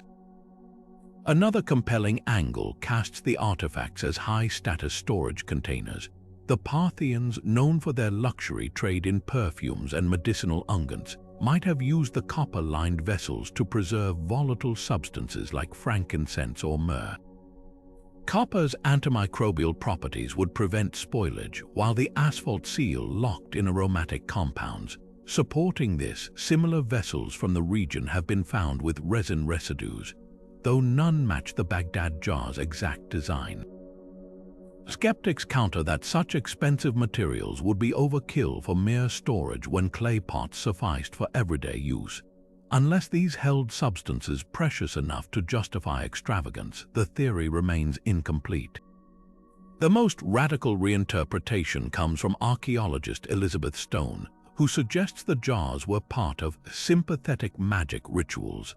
Iron and copper, representing Mars and Venus in Mesopotamian astrology, could have been combined in these vessels to harness celestial energies for healing or divination. Ancient texts describe metal amulets used to channel planetary forces, and the jar's galvanic properties, even if unintended, might have lent them an air of supernatural power. Imagine a priest pouring vinegar into the vessel, watching bubbles rise as the metals reacted, interpreting the fizz as a god's whispered reply. This blending of proto-science and mysticism would explain why no batteries appear in practical context like plating workshops. What's undeniable is the academic divide. Half a century of debate has produced more questions than consensus. No two scholars fully agree, even on basic terminology. Are they batteries, storage jars, or ritual objects? The lack of contextual finds compounds the issue. Unlike Egyptian tomb artifacts or Roman tools, these jars appeared in isolation with no workshop debris, instruction tablets, or secondary uses to hint at their function. Their uniqueness makes them either a revolutionary outlier or a red herring in technological history. Perhaps the truth lies in the gaps between theories. Maybe the jars had multiple lives, first as ceremonial items, later repurposed by pragmatic traders. Or perhaps their original use was so ordinary, so far removed from our modern frameworks, that we're like aliens puzzling over a kitchen whisk.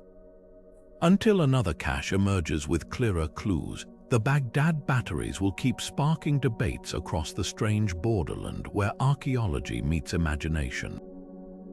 Some mysteries refuse to be neatly contained, even in copper cylinders sealed with asphalt. Beneath the polished limestone casing that once made the Great Pyramid gleam like a beacon, modern technology is revealing secrets the pharaohs never intended us to find. In 2017, a team using muon tomography, a cutting-edge imaging technique that tracks cosmic rays penetrating stone, detected a massive void above the Grand Gallery, stretching at least 30 meters long. Dubbed the Big Void, this hidden space isn't on any known architectural plan, and its purpose remains a tantalizing enigma. But this isn't the only shadowy chamber lurking within Giza's most famous monument. Earlier scans uncovered a smaller void behind chevron-shaped stones near the original entrance, while thermal anomalies hint at further hollow spaces yet to be mapped. The pyramid, it seems, is far from finished sharing its secrets. Exploring these voids without damaging the structure presents a paradox worthy of the Sphinx. Traditional archaeology relies on excavation, but drilling into the pyramid risks collapsing delicate stress-bearing walls or exposing ancient mortar to destructive humidity.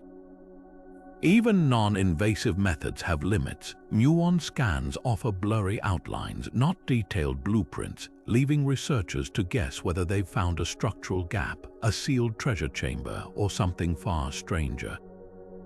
The controversy erupted in 2020 when a proposal to drill a 3-centimeter hole to send in a fiber optic camera divided experts. Some called it a necessary leap for knowledge, while others warned of setting a dangerous precedent. After all, this is a monument that survived 45 centuries. Should we jeopardize its integrity for answers that might only lead to more questions? Theories about what lies within these spaces range from the pragmatic to the extraordinary. Mainstream Egyptologists suggest they could be relieving chambers designed to reduce pressure on the Grand Gallery below, a feature seen in later pyramids like Menkaura's. Others propose they harbor construction equipment left behind by workers, such as wooden ramps or counterweights, but fringe researchers point to the pyramid's precise astronomical alignments and acoustic properties, speculating the voids might be resonant chambers tuned to specific frequencies, part of an ancient energy harnessing system. Then there's the wild card: could Khufu's actual burial chamber still lie undiscovered, hidden behind these voids as the ultimate decoy? The pyramid's known sarcophagus was found empty, and no mummy has ever been definitively linked to it. Recent breakthroughs are pushing the boundaries of what's possible. A 2024 collaboration between CERN and Egyptian archaeologists deployed upgraded muon detectors with 10 times the precision of earlier scans, revealing tantalizing hints of metallic objects within the Big Void. Meanwhile, robotic explorers inspired by Mars rovers are being adapted to navigate pyramid passages thinner than a human hand. The challenge isn't just technical, it's philosophical. Every new discovery forces us to confront how little we truly understand about the pyramid's design. Why would builders go to such lengths to conceal empty spaces? Unless, of course, they're not empty at all. As the debate rages, one thing is clear: the Great Pyramid remains a puzzle box with layers we've barely begun to pry open. Whether these voids hold construction notes, lost relics, or simply the echoes of ingenious engineering, they remind us that history's greatest monuments often guard their deepest secrets in plain sight, hidden not behind locks, but in the spaces between what we think we know and what we've yet to imagine. Unearthed in 1961 near the Romanian village of Tartaria, 3 small clay tablets ignited a firestorm in archaeology that still burns today. These palm-sized artifacts, dated to around 5,300 BCE, bear strange symbols, crosses, spirals, and zigzag lines scratched into their surfaces with unsettling deliberation. To some researchers, these markings represent the earliest known writing system in human history, predating Sumerian cuneiform by over 1,000 years.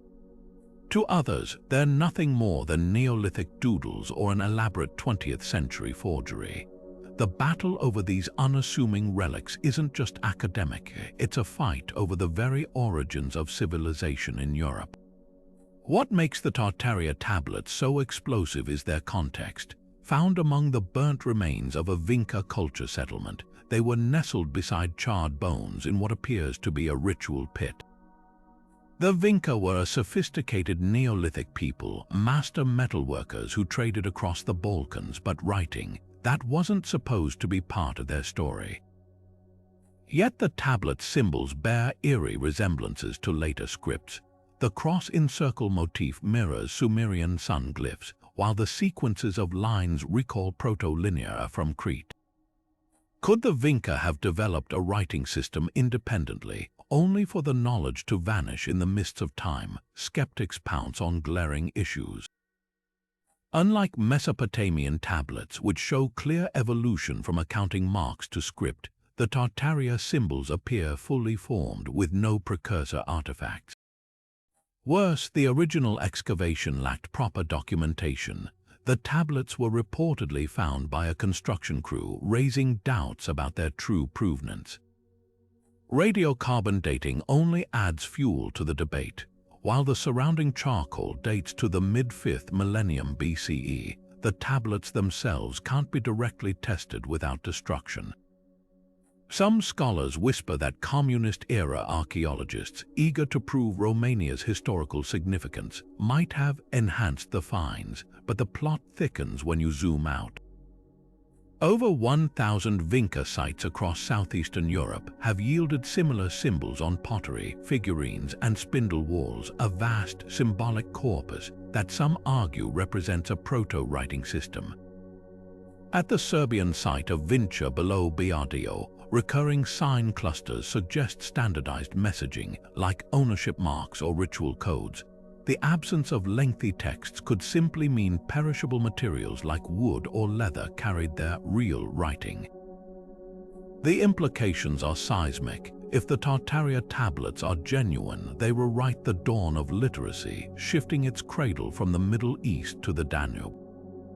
But until someone unearths a bilingual text or a time machine, these enigmatic clay shards will keep their secrets, caught between the pride of a nation and the skepticism of a discipline that demands more than intriguing scratches on baked earth.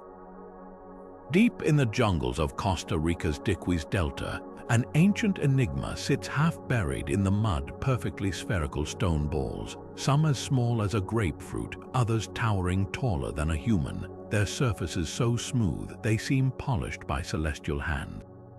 Discovered in the 1930s when American fruit companies cleared land for banana plantations, these orbs, known locally as Los Bolas, number in the hundreds, scattered across the landscape like marbles dropped by giants.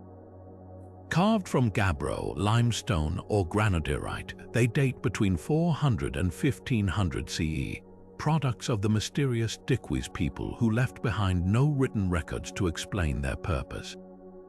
The precision of their shape defies logic. Measuring within millimeters of perfect roundness, the largest spheres weigh up to 16 tons, yet show no tool marks or chisel scars.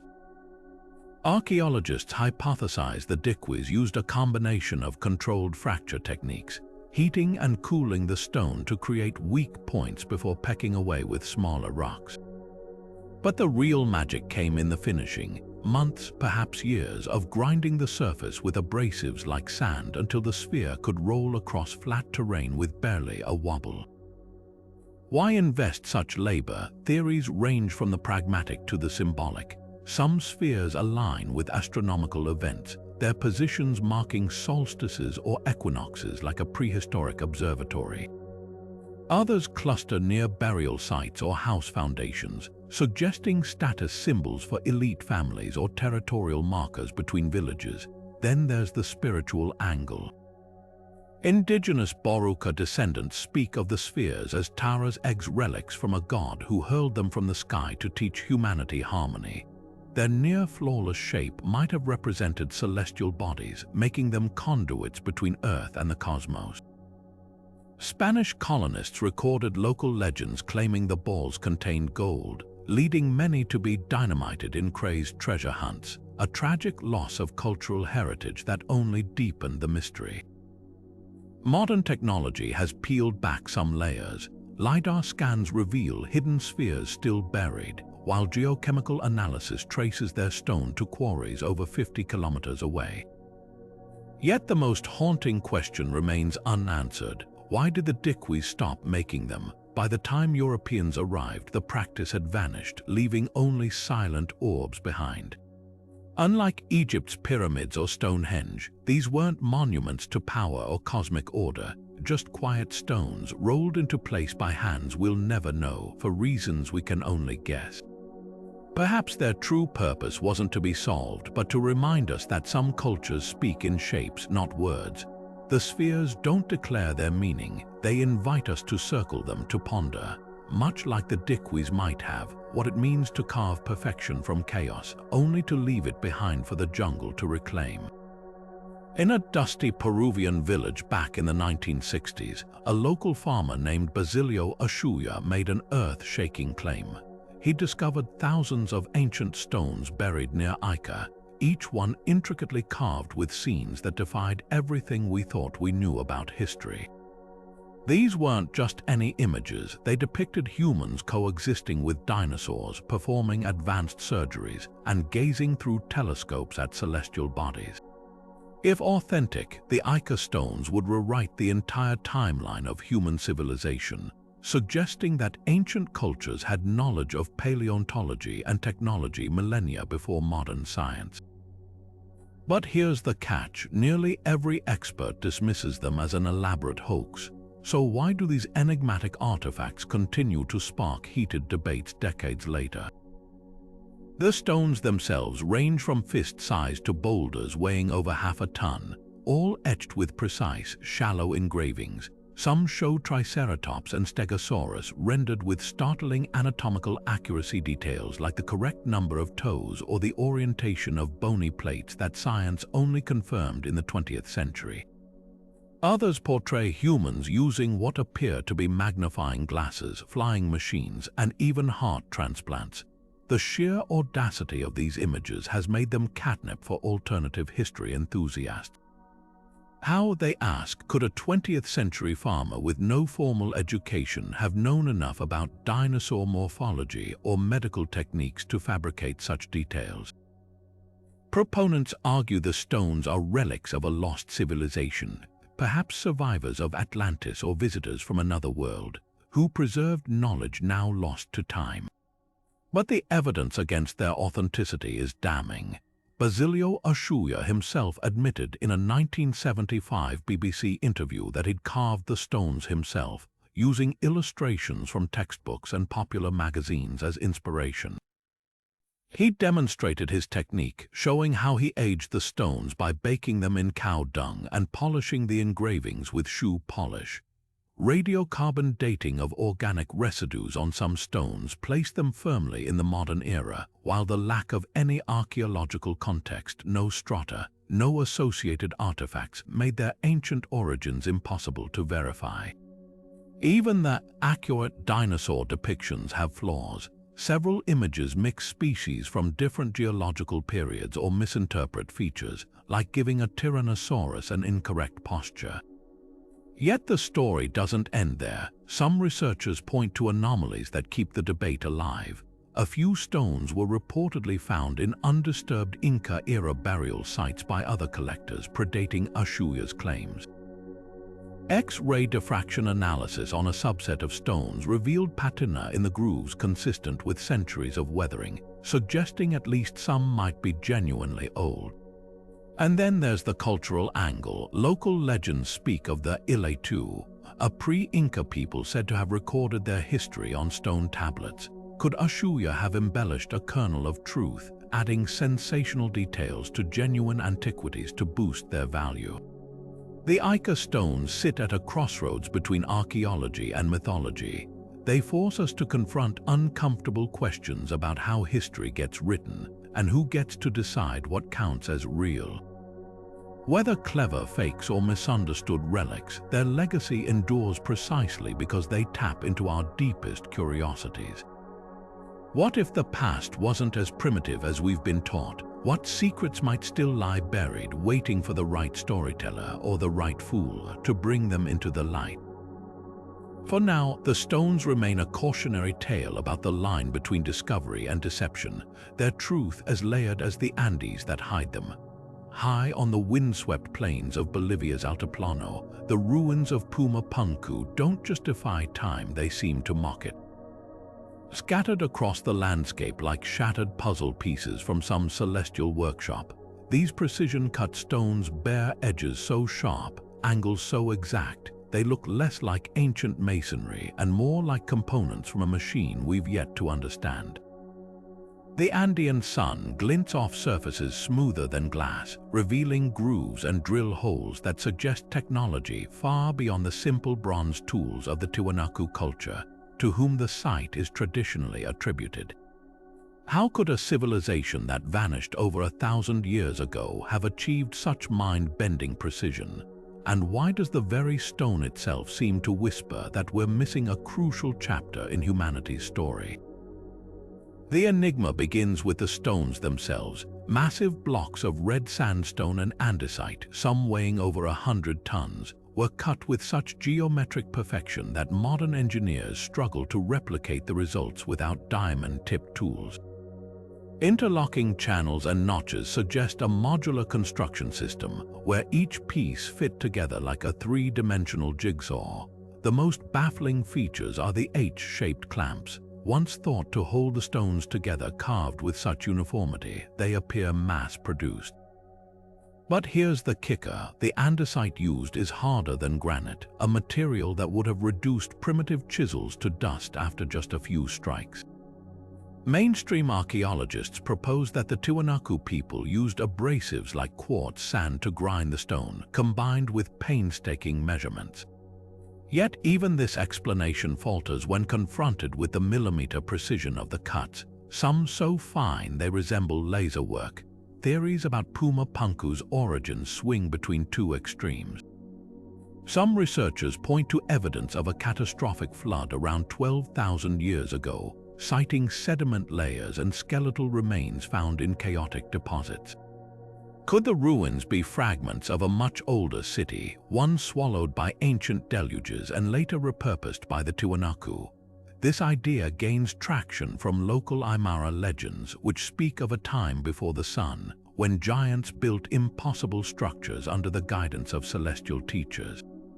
More controversial voices suggest the site's angular precision and lack of organic evolution, unlike other ancient sites that show clear developmental stages, hint at a lost advanced civilization, one that might have mastered acoustics, energy, or even geometry we've yet to rediscover.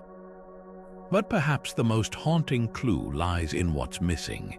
Unlike Egypt's pyramids or Rome's aqueducts, Puma Punku lacks the scaffolding of a living city: no middens, no residential quarters, no clear ceremonial purpose. It feels less like a place meant to be inhabited and more like a snapped-off fragment of something larger, a single gear from a machine whose purpose we can't begin to fathom. Even the name, meaning Door of the Puma in Aymara, offers no real answers, just another layer of mystery. Today, the ruins stand as both a challenge and a riddle. Whether you believe they're the work of ancient engineers, forgotten gods, or something in between, one truth is inescapable: Puma Punku doesn't fit neatly into any textbook. It's a splinter in the timeline, a whisper that somewhere, somehow, humanity, or something like it, once reached heights we're still straining to see. And until we can decode the language of those perfect stones, they'll keep their secrets cold and sharp as the Andean wind. Hanging in the dim light of Turin's cathedral, a single piece of linen holds one of history's most divisive mysteries: the Shroud of Turin. This fragile, 14-foot-long cloth bears the faint imprint of a crucified man, his wounds mirroring the biblical account of Jesus' suffering with unsettling precision. To millions of believers, it's the literal burial shroud of Christ, a divine relic imprinted by resurrection. To skeptics, it's an elaborate medieval forgery. And to science, a puzzle that refuses to yield easy answers. The controversy begins with the image itself. Unlike paint or dye, the markings seep only into the topmost fibers of the cloth, as if produced by a brief, intense burst of energy. The figure's anatomy is flawlessly rendered: every laceration from the scourge, the puncture in the wrist consistent with Roman crucifixion methods, even the distended abdomen signaling suffocation. Forensic pathologists note details no medieval artist could have known, like the precise angle of the nail wounds or the presence of dirt on the heels from walking to Golgotha. Even more baffling, the image is a photographic negative, a fact only discovered in 1898 when amateur photographer Secondo Pia first captured it on film and saw the eerie, lifelike positive emerge in his darkroom. Then came the radiocarbon dating. In 1988, 3 independent labs tested fabric samples, concluding the shroud dated between 1260 and 1390, squarely in the Middle Ages. Case closed? Not quite. Critics point to the sample's questionable provenance, taken from a medieval repair patch, not the original cloth. Modern re-examinations highlight chemical inconsistencies, suggesting the tested fibers were contaminated by centuries of soot from fires, including a 1532 blaze that scorched the shroud's edges. Newer analyses using spectroscopy and mechanical dating methods propose an older origin, some aligning with the 1st century. The plot thickens with pollen grains. Botanist Max Frey identified pollen from plants native to Judea, including species extinct by the Middle Ages, embedded in the fibers. Others found traces of limestone dust matching Jerusalem's geology. Even the weave, a complex herringbone pattern, matches 1st century burial shrouds found near Masada. Yet skeptics counter that medieval traders could have imported Middle Eastern linen, or that the pollen drifted onto the cloth during later exhibitions. Perhaps the most haunting evidence lies in the bloodstains. Biochemists identified hemoglobin and bilirubin compounds found in trauma victims in the blood areas. The stains fluoresce under UV light, a property unique to serum albumin, a component of human blood. But here's the twist: the stains remain red, unlike ancient blood that blackens with age. Some researchers propose the hemoglobin bonded with the linen cellulose, preserving its color, a phenomenon observed in rare cases of extreme trauma. Others insist medieval artisans used iron oxide pigments mixed with egg whites to mimic blood. The shroud's journey through history only deepens the enigma. First appearing definitively in 1357 in Liéry, France, it was met with immediate skepticism. Bishop Pierre d'Ossus denounced it as a clever painting. Yet earlier references might lurk in the shadows. A 6th century account of the image of Edessa, a cloth bearing Christ's face, could describe the shroud folded to show only the head. The Byzantine hymn Akathistos mentions a blood-stained garment as early as the 5th century. Even the peculiar herringbone weave finds parallels in Sidon's 1st century textiles. Today, the shroud remains frozen in paradox, too precise for medieval forgery, too contested for definitive proof. Whether divine imprint or artisan's masterpiece, its power endures. Modern 3D mapping reveals the image encodes spatial information, like a projected hologram, with darker tones corresponding to greater cloth body distance. No known medieval technique could achieve this, yet no known natural process explains it either. The shroud's true mystery might not be its origin, but its refusal to be solved. It exists in the liminal space between faith and fact, a Rorschach test for the ages. Every thread, every fiber whispers the same unanswerable question: what happens when science reaches the edge of the knowable and keeps going? From the celestial calculators of the Antikythera Mechanism to the silent, staring giants of Easter Island, these 30 mysteries aren't just puzzles, they're portals. Portals into worlds where the line between myth and science blurs, where the ingenuity of our ancestors refuses to fit neatly into modern textbooks. Whether it's the eerie precision of Puma Punku's stones or the whispered secrets of the Voynich Manuscript, each enigma forces us to confront the same humbling truth. Ancient civilizations knew more, dreamed bigger, and perhaps even understood deeper than we've ever given them credit for. Think about what ties them all together, not just the how, but the why. Why did cultures separated by oceans and millennia all feel compelled to align their monuments with the stars? Why encode the speed of light in pyramid dimensions or bury colossal heads in the jungle? These aren't coincidences, they're fingerprints. Fingerprints of a universal human urge to reach beyond survival, to leave messages in stone, metal, and earth that scream across time. We were here and we mattered. But here's the real magic: these mysteries aren't dead ends. They're invitations. Every undiscovered chamber in the Great Pyramid, every unfaded glyph in the Indus Valley script, every unread page of the Voynich is a challenge. A challenge to keep questioning, to keep exploring, to resist the lazy comfort of thinking we've got it all figured out.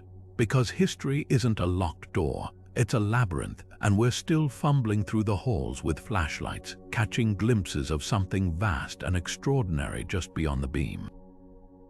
Now it's your turn. Which of these mysteries keeps you up at night? Is it the haunting gaze of the Olmec heads, the mathematical sorcery of Sacsayhuamán, or the chilling possibility that the Baghdad Battery might rewrite the story of technology?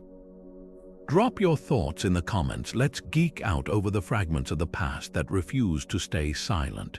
And if you're hungry for more deep dives into history's shadowy corners, hit that subscribe button. This isn't just a journey through the past, it's a treasure hunt, and the next clue could drop any moment. Until then, keep questioning, keep wondering, and remember, the greatest stories aren't the ones we've already told. They're the ones still waiting to be uncovered.